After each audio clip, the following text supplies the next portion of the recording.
As someone who's been severely addicted to F1 for way too many years now, it feels kind of wrong to try to list down the flaws and the weaknesses of every single F1 driver in the 2024 grid, but at the same time, every single driver needs their bit of criticism from the F1 community to be better. Now, a lot of these drivers are extremely skilled, so it's really hard to try to find a weakness that they have, so I've decided to take more of a creative approach on finding some of these weaknesses, even if it was, well, kind of easy when it comes to some specific drivers. But anyways, here are every F1 driver's weaknesses.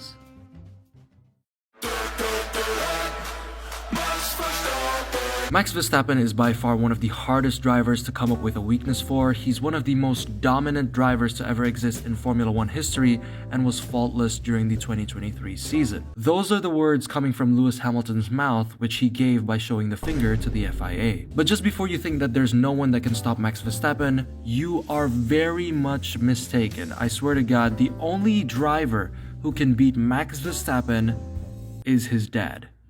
Quite literally. My dad did that once to a mechanic with a fork. Now, other than Jos Verstappen, another weakness Max carries is his patience. You know how Max and his engineer GP almost always have an entire couples therapy session mid-race? Well, most of the time it has to do with Max being impatient and yelling for his life, while GP literally sounds like he's having the calmest vacation in the Bahamas. But regardless, Max's patience could really cause him to make mistakes on track, although we didn't really see him make as many in the past couple of seasons. Impatience goes towards any driver, but because Max has a character that is super duper competitive on track, and he would literally do anything to win a race, even if it means getting on top of Lewis Hamilton. And Hamilton have crashed out, and they are both out as Hamilton came.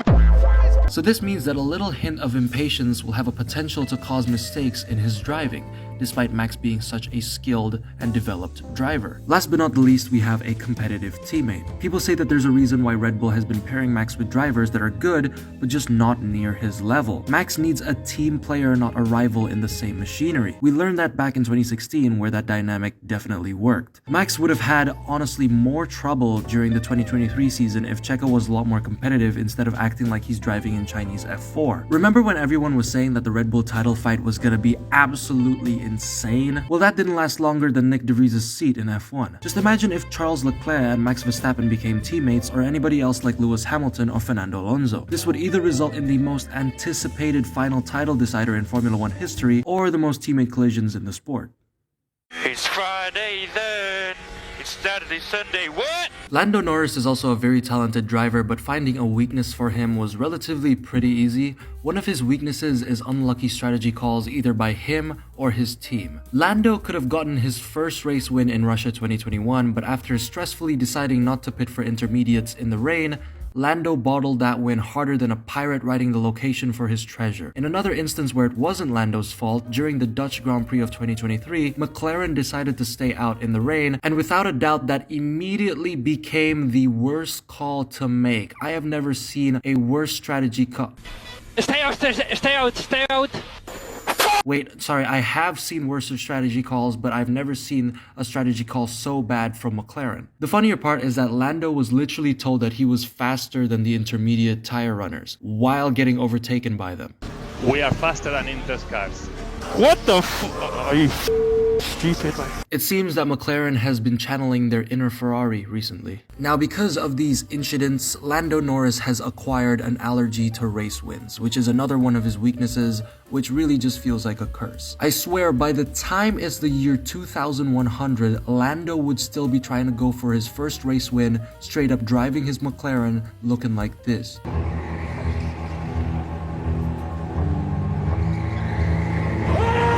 Every time Lando would ever come close to a race win, another driver would edge him out by just a small margin, or he just fumbles the bag completely. It's a curse. This guy's weakness is literally a curse. Another weakness Lando has is that he is a PR team disaster. Like, obviously he may not be making as much of a mess compared to Bianca Bustamante, who I might make a video on after her recent dramas, but there isn't a single media moment where Lando isn't saying anything remotely sus. The McLaren PR team is always on high alert when Lando comes around the corner, and I swear bro even needs to be stopped from answering an interview because he is just too expressive. They can give you a good massage in Amsterdam. Thanks. It's happened. happened? We need to know who's going to come out in front as we see Lance Stroll hitting the barrier. Alright, so now we have the interesting case of Lance Stroll. Right away, Lance's weakness is that he drives like an absolute imbecile. A lot of fans say that he's never leveled up his skills from the 7 seasons that he's been in Formula 1, and based on his performance in the 2023 season, Lance drives like he's never touched a car before. Also, remember that Drive to Survive clip where Lance said this? Under pressure. Diamonds are made under pressure. Yeah, nah. The moment he got a car worthy of competing for podiums, he bottled it almost every single time. Heck, he's so good at screwing things up that he nearly messed up Alonso's first race by kissing his cheeks. We can see the Mercedes on the left-hand side, and he just went too fast into that corner. Lance has never been able to remotely keep up with Alonso, who is pretty much fighting for the Constructors' Championship by himself, so it's pretty much a skill issue for the guy. This brings us to another one of Lance's flaws, which are his inconsistencies. Literally once every year, Lance manages to drive as good as Ayrton Senna, but throughout the rest of the season, his biggest inspiration is Nicholas Latifi. Sporting message, expecting at least Is on the intermediate tyres, and They're the same picture. Let's also not forget the fact that Lance is turning into a wannabe Kimi Räikkönen. He gives the shortest answers in his post-race interviews, but the difference between him and him is that this one gives short answers after driving like an absolute monkey. Wait, you know what? I wouldn't even say monkey. They probably drive better than Stroll. Now, Nico Hülkenberg is one of the most underrated F1 drivers out there whom I occasionally kind of root for from time to time, but I'm not gonna ignore the fact that this man is literally allergic to podiums. Nico, you have come so close on more than one occasion, but you managed to fumble it out of bad luck or just a driver error. This is just as sad as watching McQueen lose out to Jackson Storm. Another weakness that a lot of fans see in Nico is that he just doesn't have a competitive car, especially with his current run at Haas. The guy has been putting that tractor of a car into Q3 on more than one occasion, but because the race pace of that car was an absolute pile of garbage and it eats tires up for breakfast, Nico Hülkenberg just plays possum as he's forced to lose at positions because the car just can't seem to keep up. We've seen Nico pull some amazing drives in his time as a reserve driver for Racing Point and his run at Renault. The man has so much talent and skill, but just can't seem to get close to victory, either because he has a bad car or horrible luck, or just blatantly pull out a driver error when he's right there near victory. Another weakness to point out is that Nico is not fully committed to F1. I feel like he's honestly just there to do what he can, but doesn't exactly plan to stay in the sport for any much longer. So there's really not much room for driver development, which is honestly just completely fair. I mean, the man already has a family and is already reaching an age where most drivers already retire. And Chuck Leclerc, he said, you know, I filled it. Charles Leclerc is the next driver on this list, and it's honestly just, he's probably the funniest driver to do, I swear. I'm not even gonna do this on script. Leclerc is just the easiest driver to come up with weaknesses for. His number one weakness is Ferrari. Not even their strategy, just straight up Ferrari. I don't think anymore now. I stopped thinking a long time ago because the team has screwed up in way too many ways for me to classify it as just being their strategy calls, even if they can sometimes be absolutely abysmal. Charles being in Ferrari is both a blessing and a curse. For one instance, he can have the fastest car on track, but then be absolutely screwed over by the team's pit stops, dog water strategy calls, and his unreliable race engineer. Careful with traffic when we go out, very important. Copy. His loyalty to the team has got to be one of the most honorable, but one of the stupidest things I've seen in a while. It's like committing to your partner who constantly cheats. Monaco is another weakness for Charles. Every time he races there, it's either he kisses the barriers or gets another mid-result. Last year at 2023, it wasn't too bad though, with Ferrari finally making decent strategy calls for the team, probably to recover from Monaco 2022. Stay out, stay out, stay out. The final one is Charles just not knowing what the car's limit is. In the 2023 season and in many other seasons where Charles is just pushing to the absolute maximum, he sometimes ends up forgetting the car's limits and just pushes way too far. As a result, something like this happens. In the middle, fastest middle of anyone. Verstappen's first sector not good, there's a yellow. I understand Charles might just be trying to push the car to its limits, but if he keeps kissing the barriers, it's going to make it very difficult for him to get a good race result and make it more difficult for the team to have to repair the car almost every time. He gets pole positions at the expense of losing the car, costing the team repairs, and sometimes he has this in the race where he's pushing way too hard and just makes mistakes. He needs to know how far he can push and not to force the car to do lap times it simply just cannot do. Now, other than needing to know the car's limits, Charles also needs to know his own. He has limits despite the huge talent that he has. As long as he finds the sweet spot between pushing and not pushing too hard, Charles can easily be an even more skilled driver in F1.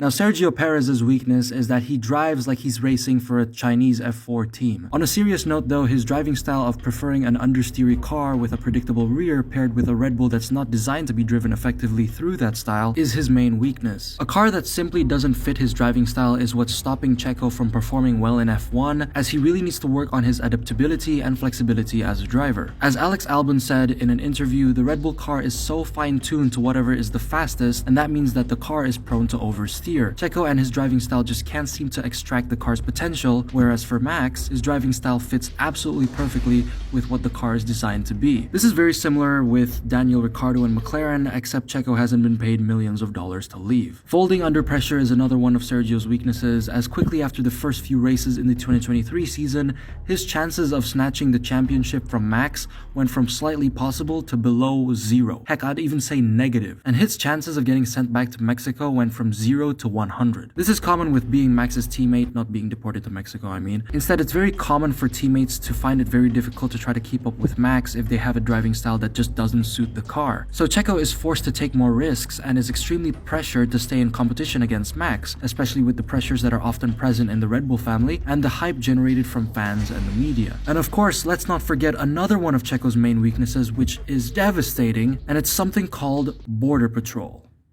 Get it? Because he's Mexican.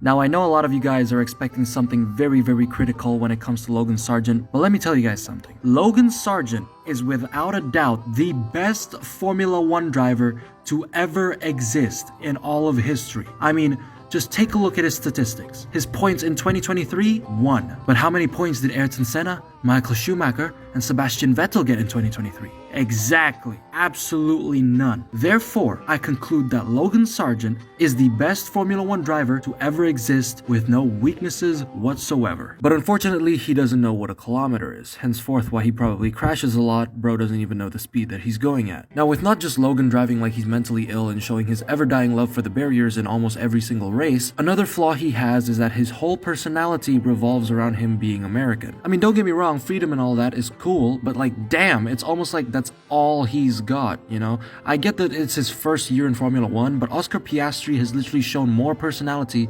despite him being a more reserved person. Now, this doesn't have to do with Logan's driving at all, but Logan's lack of personality makes it hard to relate to him as a driver and become a fan favorite. Although based on what he has to offer fans, even if it's barely that much, I still kind of like the guy.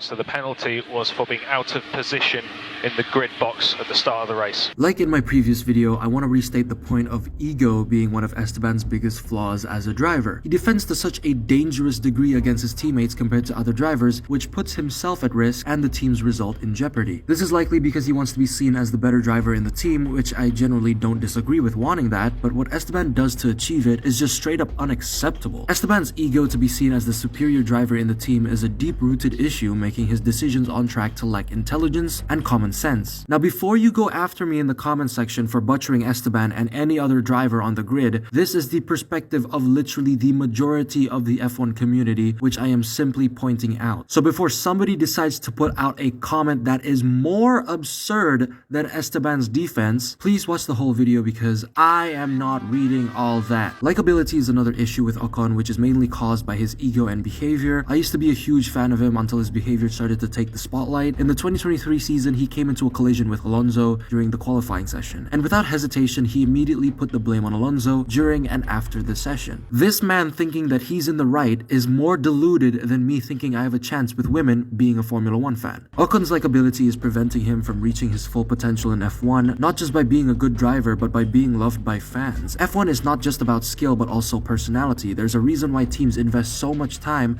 planning their PR activities for their drivers so they can gain more fans and traction. So if Ocon would have that kind of behavior, it's preventing fans from finding a reason to like him. Why do you think that you obviously feel that you're being targeted? Maybe it's because I'm black. Now, a lot of people think that Lewis's main weakness is Max Verstappen or Fernando Alonso or Toto Wolff. But once again, you guys are 100% wrong. Lewis Hamilton's greatest weakness, which I think everybody knows by now, is Michael Masi.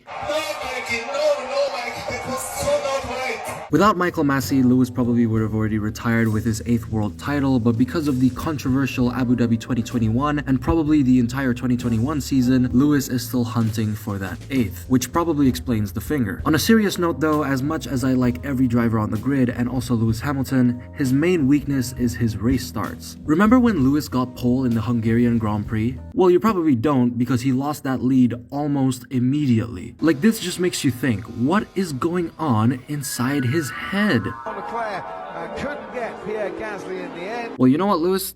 I don't blame you at all, man. I don't blame you at all. Baku 2021 is another infamous moment where Lewis's weakness of race starts decided to show. He's not necessarily bad at it, but he's bloody inconsistent. At least we got F1's most iconic scream after that restart though. It's immediately chopped across. Lewis Hamilton's going to get the lead. Lewis Hamilton takes it away, but he lost him. Trying not to complain on radio is another one of Lewis's bad habits. Remember when Lewis kept calling out drivers for track limits while he got himself a 5-second penalty for it? Well, you probably do, because this time Lewis kept complaining on his radio throughout the entire race, which was probably the only entertaining part of the whole thing anyway. But a lot of people say that Lewis could have put that energy into locking in and actually focusing to the max in the race. Toto Wolff even had to tell him to stop talking about the car and drive it. Lewis, the car is bad, we know. Please drive it. I mean, not gonna lie, I kinda don't blame Lewis for complaining since that car was an absolute dumpster fire. Plus, Toto probably couldn't do better anyway. Toto! I'm just filming, just for documentary.